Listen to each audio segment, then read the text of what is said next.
bienvenue dans ce nouvel épisode de Pop. Après la vidéo sur Hypertension, j'ai eu plusieurs commentaires sur la vidéo qui me demandaient de traiter du deuxième film. Alors au début je voulais pas trop le faire, en tout cas pas tout de suite, mais comme il y a eu pas mal de demandes, je me suis dit pourquoi pas. Et oui, il y a bel et bien une suite à ce film. Cependant, si vous avez vu la vidéo sur le premier opus ou que vous avez vu le film en lui-même, vous vous demandez sûrement mais comment cela se fait est-ce qu'on puisse avoir une suite sur ce film? Vu comment il se terminait, ça me semblerait illogique. Et moi, je vous répondrai...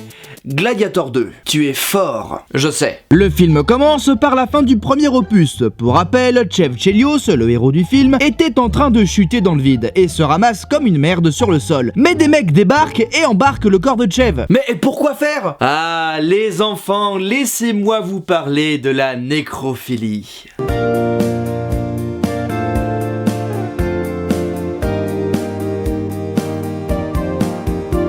Ils vont se branler sur le cadavre de Chelios.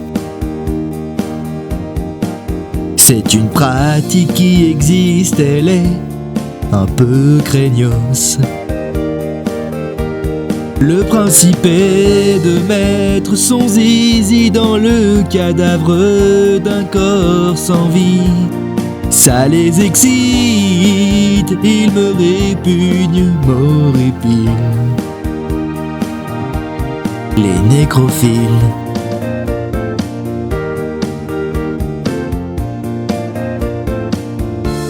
La nécrophilie, ça consiste à mettre sa bite dans ta mamie alors qu'elle est partie, wow. La nécrophilie, faire le coït à un corps refroidi, ton teint blanc me fait jouir, wow. Bon alors après le JT présenté par Q de Star Trek, on retrouve Chev en réanimation en train de se faire opérer par des médecins chinois qui lui prennent son cœur et le remplacent par une pompe artificielle. Plus tard, Chev se réveille. Toi, belle grosse queue anglaise. Merci beaucoup, darling. Belle journée, je dis. Ah non, toi ta gueule. Mais il décide de s'échapper lorsqu'il apprend que les docteurs veulent aussi lui prélever sa bite. Ah non, pour le cœur, je veux bien faire un effort, mais pas touche au zizi. Il arrive à s'enfuir, croise des sbires et les interroge pour savoir qui l'a enfermé et récupérer son cœur. Va te faire enculer, Chelios. Qu'à cela ne tienne, il emploie la manière forte en lui enfonçant le fusil à pompe dans le cul. Littéralement. Y a pas à dire, les films Hypertension, c'est toujours du bon goût. Sous la torture, le sbire avoue qu'il bosse pour un certain Johnny Wang. Johnny Wang, le bâtard. Et qu'il devrait se trouver au Cypress Social Club. Alors il vole une voiture pour s'y rendre, sauf que la batterie qui le maintient en vie commence à faiblir, alors il utilise la voiture pour se recharger. Comme dans le premier film, il appelle le Dr Miles pour lui demander conseil sur son état de santé. D'abord surpris de savoir que Chev est en vie, le doc informe que ce que Chelios a dans la poitrine est un cœur artificiel qui a deux batteries, une principale et une de secours qui prend le relais quand la première est HS. Mais cette deuxième batterie fonctionne différemment car elle est interne et pour la recharger, il faut que Chev fasse passer de l'électricité à travers sa peau. Ça y est, on a le concept du film. À peine raccroché que Chev discute avec des gars et paf, accident. La batterie principale est morte. Chev doit se maintenir en vie avec la deuxième qui malheureusement n'a qu'une heure d'autonomie. Survoltez-moi. Chev s'électrocute avec des pinces croco et il kiffe. Ah, t'aimes ça quand je te survolte, hein? Petite salope. Arrivé au Cypress Social Club, il y fout le bordel pour trouver Johnny Wang, mais ce dernier arrive à s'enfuir avec une glacière. Mais que peut-il y avoir dedans? Peut-être des esquimaux bien glacés? Oui, ou le cœur de Chev? Ce serait plus en raccord avec le film, en effet. Cependant, ma théorie des Esquimaux tient toujours la route. Et là débarque Bunaimin, version afro, et son collègue, prêt à péter la gueule à Chev. Et d'une meuf qui a un accent, disons... Il va te tapoter le derche. Cliché? J'aurais dit exotique. Bon, il les fait fuir, et sa nouvelle amie est un peu trop collante avec lui. Qu'est-ce que tu me veux, toi, la cantonaise? J'adore cette réplique. D'ailleurs, vous ne l'avez peut-être pas reconnue, mais pour les amateurs de films de voiture, l'actrice qui joue la cantonaise n'est autre que Bai Ling. Vous la connaissez mieux sous le nom de Q dans Taxi 3. La fin justifie le moyen. Et moi, J'ai très faim. Chev s'apprête à partir, mais la cantonaise sait où est parti Johnny Wang, dans un strip club bien sûr. Oh, venant de ce film, je ne m'y attendais pas. Dans l'arrière-salle, Johnny Wang est bel et bien présent, mais se fait péter la gueule par le mec le plus tatoué du monde, qui cherche Chelios et confond chinois et japonais. J'ai jamais su comment vous différencier. Pour moi, vous êtes tous des brilets.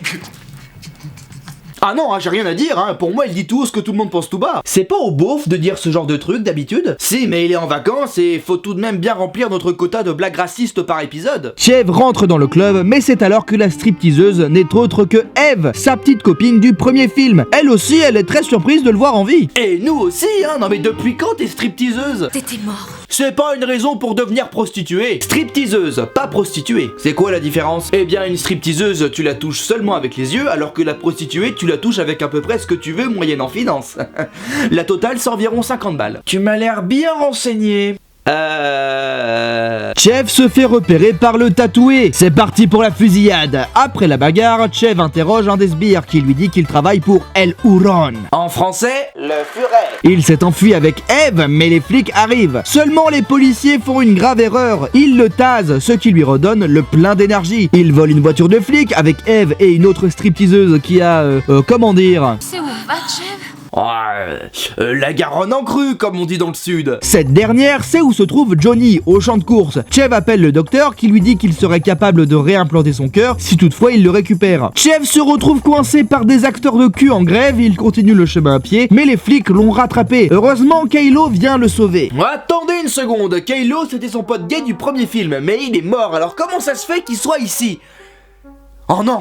Oh non, non, non, non, non, c'est pas parce qu'il y a Jason Statham qu'il faut faire la règle de Fast and Furious, hein. Ah non, par pitié. Rappelle-moi cette règle déjà. Mais tu sais, la règle qui dit que quand un personnage du film est mort, il est pas mort. Kylo était mon frère. Ah, d'accord, j'en ai rien à foutre du coup. Bon, Vénus, c'est le nom de ce personnage, est une personne assez atypique, qui souffre de tourette musculaire intégrale. En gros, il a des spasmes incontrôlables. Vénus l'emmène à l'hippodrome, mais Chev est en rade, alors il appelle le doc. Le contact de deux épidermes crée de l'électricité statique. Donc Chev va se frotter à une mamie. Et on dit bonjour aux adeptes de la catégorie Granny. Eve débarque et aperçoit que Chev est sur le point de canner. Elle se rappelle donc le premier film. Et donc là, si vous avez vu la vidéo précédente ou le film tout court, vous savez forcément ce qu'il va se passer. Eve et Chev commencent à baiser. Et on dit bonjour aux adeptes de la catégorie publique. Et aussi aux adeptes de la catégorie zoophilie. Chelios aperçoit Johnny en train de le mater dans le public, alors il arrête ce qu'il est en train de faire et lui court après. Mais Wang arrive à s'échapper. Encore? Et c'est alors que Don Kim, le fameux contrat que Chev n'a pas exécuté dans le premier film, vient le chercher. Il lui dit que Pundong, le chef de la triade, a récupéré son cœur parce qu'il allait bientôt mourir. Et comme Chev a résisté au cocktail chinois du premier film, il s'est dit « Je veux son cœur à lui !» Don Kim signale également à Chev qu'il va le ramener à Pundong pour toucher une récompense. Alors Chelio le bute, lui et ses sbires. Eh ben c'était bien la peine de l'épargner dans le premier film. Plus tard, ils croisent une ambulance, grimpent dedans et leur demandent s'ils auraient pas dans leur fourgonnette une batterie compatible avec son cœur. Ils en ont un, lui branchent et qui ils croisent en chemin? Johnny Wang. Ah, Los Angeles, tout le monde se croise tout le temps. J'adore les petites villes. Il se met à sa poursuite jusqu'à une centrale électrique où la course se transforme en combat de kaiju. Chelios gagne le combat, mais son cœur ne se trouve pas dans la glacière. Ah, je le savais. Les Esquimaux. Il rappelle le docteur qui lui apprend que le cœur de Chev a déjà été implanté dans le chef de la triade. Mais pas de panique, le doc a envoyé une de ses putes le ramener. À ce moment-là, le tatoué revient et capture Chev. En attendant, la pute, l'envoyé du doc, trouve Pundong joué quand même par David Carradine. Ça fait 2 fois qu'on parle de David Carradine sur cette chaîne. La première fois, c'était pour Big Movie. Ah, quelle carrière de ouf quand même. Quoi? Qu'est-ce que vous dites? Kill Bill?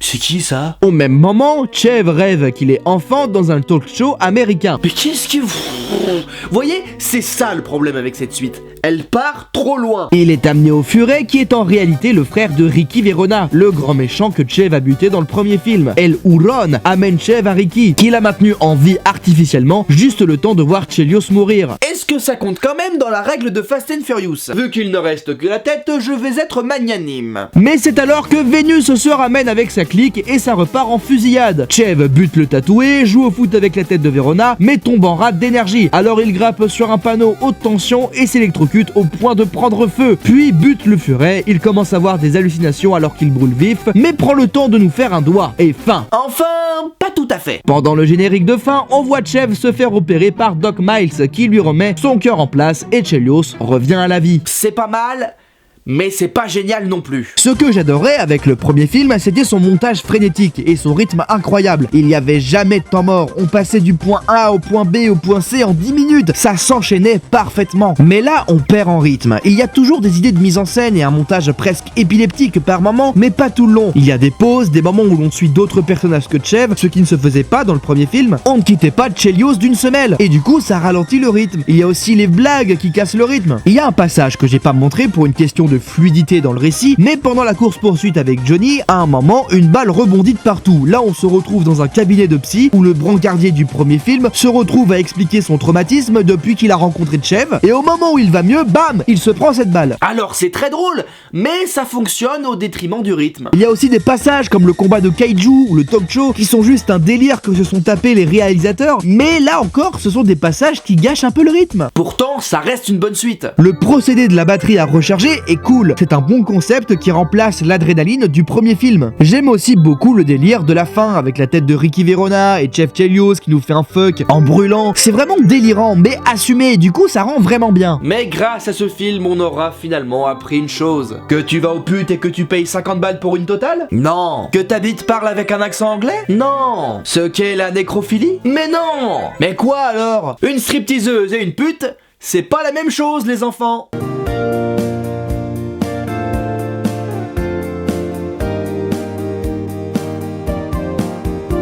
Ils vont se branler sur le cadavre de Chelios. C'est une pratique qui existe, elle est un peu craignos. Le principe est de mettre son zizi dans le cadavre d'un corps sans vie. Ça les excite, ils me répugnent, m'horripilent. Les nécrophiles.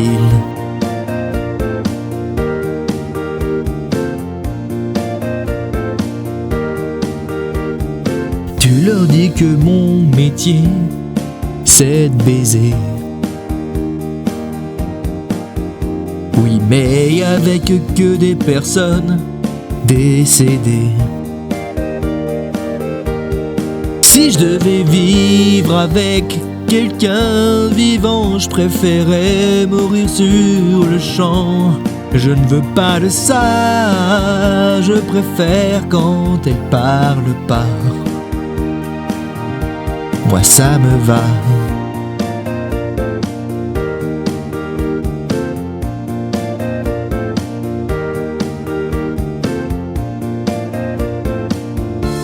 La nécrophilie, ça consiste à mettre sa bite dans ta mamie alors qu'elle est partie, wow.